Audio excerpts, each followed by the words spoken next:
Well, hello, everyone, and welcome back for another episode of Mondays with Mundy. That's me, yours truly, Jim Mundy, the historian for the Union League Legacy Foundation at the Union League of Philadelphia. We're heading into a presidential election this year, and with all kinds of issues about voter registration, voter suppression, and issues like that. Well, 150 years ago, voting was a very important issue indeed, because that was when the 15th Amendment was ratified and certified by Congress. So the story also involves a Philadelphia component, as you can imagine, and also the League. So let's get into our story, because I think it's a really interesting one. To do that, though, I'm going to pull up a PowerPoint, so if you'll permit me to go through those machinations. See what we can do here. I do that. Come on, guys. Let me hit slideshow. All right, from the beginning. Oh, there we go. All right, Triumph and Tragedy, the League, the 15th Amendment, the League, and Octavius V. Catto. All right, so the 15th Amendment was passed by the U.S. House of Representatives on February 25th of 1869, the Senate the next day, and on March the 1st of 1869, Nevada became the first state to ratify the amendment. And by February the 3rd of 1870, Iowa was the 28th state to do that out of 37 at that time. And with that, on March the 30th of 1870, the Secretary of State, Hamilton Fish, certified the results, and it became an official amendment to the Constitution of the United States. And you can see what it says here very simply. The right of citizens of the United States to vote shall not be denied or abridged by the United States or by any state on account of race, color, or previous condition of servitude. In other words, well, male citizens could vote, all right? It didn't get that specific, but at this point, Black male citizens now have the right to vote, okay? Now, it wasn't easy. As you can imagine, there was a lot of opposition to it, and especially in Philadelphia, which was, as we've discussed in previous episodes, not exactly the city of brotherly love when it came to its African-American citizens. So in this piece from a newspaper at the time, we'll show you exactly just how contentious it was in Philadelphia. So the constitutional amendment, on the left-hand side, Geary is John White Geary, the governor of Pennsylvania, member of the League. Thaddeus Stevens, the great member of the House of Representatives from Pennsylvania, great abolitionist, gay advocates. John W. Forney, another League member. Forney was a newspaper publisher, and he was previously the Secretary of the U.S. Senate during the Civil War. Alexander K. McClure was a newspaper publisher, Pennsylvania State Representative and Senator, soldier, member of the Union League as well, joined in March of 1863. McClure was speaking for Simon Cameron, the infamous senator from Pennsylvania, Lincoln's first Secretary of War, and a League member, wanted it. And as you can see, the League sustains it. So now we know where the League stands on the whole issue, don't we? All right. Not surprising given what we've heard in previous episodes. And on the right-hand side, here are the Pennsylvania state politicians who supported it. So Thaddeus Stevens, William Kelly, member of the League, Charles O'Neill, member of the League, Leonard Myers, member of the League, Jonathan Broomwall, a member of the League, Ulysses Mercure, member of the League, and John K. Moorhead, a member of the League. So 6 League members voted to support the passage of the 15th Amendment. So, and as you can see, it was in the bottom, a radical platform, Negro suffrage, the only issue. But we know that it passed. And to mark its passage, there was a great celebration in Philadelphia on April the 26th of 1870. And to play its part, League member John Gillingham Fell proposed that the League present a banner to the African-American community of Philadelphia during the celebrations on April the 26th to show its support. And the League did just that. The banner itself was 7 feet tall by 6 feet wide, made of white silk, heavily embroidered with all kinds of symbolic images. And as you can imagine, Abraham Lincoln, United States Color Troops, soldiers, things like that. and I could go on and on. It would take me 15 minutes to describe it all. But on the front were these words in Latin. And I haven't spoken Latin since I was an older boy in the 1960s, so let's see what happens. There's civitatis equalis vis civitatis est, and it translates as, it is your right to want equal citizenship. And that tells you right there what the League is thinking, doesn't it? Okay. On the back of the banner, it said, presented to our colored citizens by the Union League of Philadelphia in commemoration of the ratification of the 15th Amendment to the Constitution of the United States, April 26th of 1870. So there was a delegation of 12 of the most important African-American citizens in Philadelphia at the time who were welcomed into the League House. And in the north, what we call the North Parlor, the North Sitting Room today. And I have this image of the League up because you go up the front steps, go in the front door, and then turn to the right. The first room on the right is the North Parlor, the North Sitting Room. So you can see that there. It was in that room where this banner was presented by the League president at that time, Morton McMichael, to this delegation of African-American citizens who were headed by Octavius V. Catto at that time. On behalf of the League, Charles Gibbons gave a presentation speech. Gibbons was a founding member of the League and one of the most vociferous and vocal advocates for civil rights for blacks in Philadelphia, going back into the 1850s. I mean, just one of the best abolitionists in the city. All right, so when the ceremony was over, there was then a big parade in Philadelphia that started basically right on Broad Street in front of the League House. Went south, then east, then north, and then west, and would eventually end up at Horticulture Hall.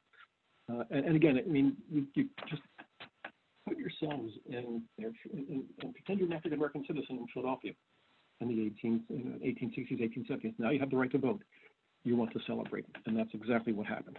So here's a ticket for that celebration. As you can see, it didn't begin until 10 o'clock at night. That's it. So that's Horticultural Hall, and that's what it looked like. It basically brought in Spruce Streets. It was long gone, unfortunately. Okay, so everything's fine, is it? So the first municipal election, the first election in which Philadelphia's African-American citizens can vote, took place on October the 10th of 1871. And it very much involved this man, Octavius Valentine Catto. As you can see, Catto was born in 1839 in Charleston, South Carolina, to 3 black parents. Father was eventually a Presbyterian minister and would bring the family to Philadelphia, where he had a congregation. Catto, I think it would be fair to say, would become one of the great Renaissance men of 19th century Philadelphia. Right? He played at the Institute for Colored Youth at 915 Bainbridge Street. The building is still there. It was founded in 1839 by Quakers in Philadelphia to educate young black children because they weren't getting it in the Philadelphia school systems. All right. Catto would eventually become a teacher there and eventually the headmaster, if you will, of the boys' school at the Institute for Colored Youth. He was also an incredibly gifted athlete, baseball player and a cricket player, considered one of the best in the country in both sports. He was also a soldier during the Civil War. He served in the 5th Brigade of the Pennsylvania National Guard, and he would remain in that position in the National Guard until the day of his death, so in 1871. It would be hard. Now, Catto also was very much involved with the Union League during the Civil War itself in terms of its recruiting black soldiers to fight in the Union Army. Don't forget, in the previous episode, we heard about the League Military Committee and the Supervisory Committee for National Colored Troops. Catto was active in that. He was also very much involved with the rights of blacks to ride streetcars in the city of Philadelphia because they were not able to do that. And so Catto worked with a League member named Morton McMichael, who became mayor of Philadelphia in 1866, and the two of them worked together to get the bill passed through the state legislature that allowed the blacks to ride the streetcars. And McMichael would later become president of the Union League. And again, it was McMichael who, as we heard earlier, just presented the banner to Catto in 1871, or in 1870 in the League House. So Catto was, without doubt, the most prominent African-American citizen in Philadelphia in this time period. Right. All right, let's move on. So it's October the 10th, 1871. Again, the first election in which blacks in Philadelphia can vote. And as you can imagine, as we know, it was a contentious issue. And Catto lived at 814 South Street. He was actually on duty that day as a member of the Pennsylvania National Guard, at the brigade, though he was not in uniform. He was canvassing the neighborhood to make sure that blacks were getting to the polling stations safely and that they were able to vote. He was accosted, as you can see, not too far away, actually basically almost in front of his house. He was accosted by two Irishmen, and it was a very Irish neighborhood at that point. It was a very mixed neighborhood, actually, if you will. And he was shot 3 times by a gentleman named Frank Kelly. Catto his body was then taken to the 5th District Police Headquarters where he would die. Right. Kelly would leave the city, would run away to Chicago, and was eventually brought back to Philadelphia in 1877. That long ago back, but he was acquitted of all charges of murder. So the city was going to hold a great mass meeting to just try and absorb what had happened that day, and especially Octavius Catto of all people. So this mass meeting took place at National Hall on Market Street between 12th and 13th. It was presided over by League member Henry C. Carey, because the meeting was supported by the League. The vice presidents of the committee itself were also League members. William Morris Meredith, Joseph Gilliam Fell, John W. Forney, George Boker. I mean, all the great figures in the League's history from that period were at that meeting itself. And there were 2 committees that ran that organization, actually, both of which were headed by Union League members, because what they were also doing at the same time was planning for Catto's funeral, which would take place on Monday, October the 16th. So the mass meeting took place on the Friday. October the 10th was a Tuesday. That Friday is when the mass meeting took place, right? The 13th, and then the following Monday on October the 16th is when Catto's funeral took place. His body lay in state at the 1st Regiment Armory at basically Broad and Callow Hill Streets, so it's North Broad. The viewing was from 8 until 10 in the morning, at which point, and the casket was in the center, draped with an American flag. Catto was in his uniform as a major in the Pennsylvania National Guard, and he had a military funeral, the military service. After the service, the funeral procession turned south on Broad Street all the way to Mount Lebanon Cemetery, which was then at 18th and Passyunk Cemetery in South Philadelphia. And that's where Catto was buried with military honors. And the pallbearers were all soldiers. So, now, Mount Lebanon Cemetery was eventually closed, and the bodies were reinterred at a cemetery called Eden Cemetery, E-D-E-N, in Collingdale, Delaware County, south of the city itself. And this is Catto's tombstone. He was indeed the forgotten hero because everybody forgot about him, okay? But not quite. In 2003, then City Councilman Jim Kenney discovered the story of Octavius Catto. And the result was that just 3 years later, in 2006, an Octavius V. Catto Memorial Fund was created, and their goal was to create some kind of a bronze statue in honor of Octavius V. Catto. There was no public statue or memorial to a black citizen yet in Philadelphia. Right? This memorial fund was chaired by 2 Union League members. On the left, on the center, Carol Lawrence, and then on the right, past League president James Straw, and at that point, Jim Straw was also the president of the Abraham Lincoln Foundation. And in 2007, the Abraham Lincoln Foundation would make the first contribution to this O.V. Catto Memorial Fund that would eventually pay for and erect the first sculpture to an African American citizen in Philadelphia. And on the left-hand side of this photograph, you see Brantley Cadet, and he was the sculptor who was chosen to create the sculpture. And this is what it looks like. This was it being installed on the southwest apron of City Hall. Okay.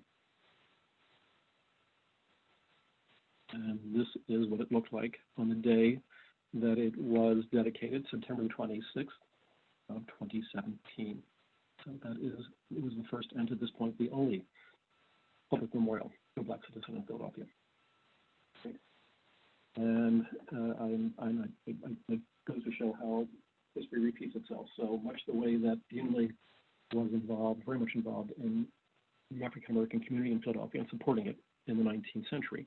So was it here 100 years later, still supportive of that community and its representation in Philadelphia. So let me close with an announcement about the current exhibit at the Union League. It's called Ballot Box, America's Fight for the Vote. It is open to the public on Tuesday and Thursday afternoons from 3 to 6. You come in off of Broad Street.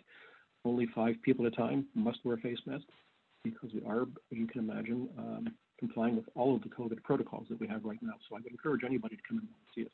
I think you'd really, really, enjoy it. It's a wonderful exhibit itself. So thank you all once again for listening.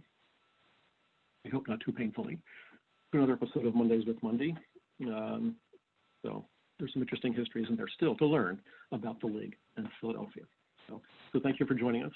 Thanks to the Legacy Foundation for supporting this video series as we go through this year under the pandemic. And we'll do some more programming on presidential elections in the next few weeks leading up to the actual election. It's a vote on November the 3rd.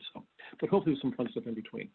So thank you all for watching. Thank you for your faithful attendance, so to speak, and we hope to see you again next week. So in between, everybody, take care, stay well, and stay safe. Bye now.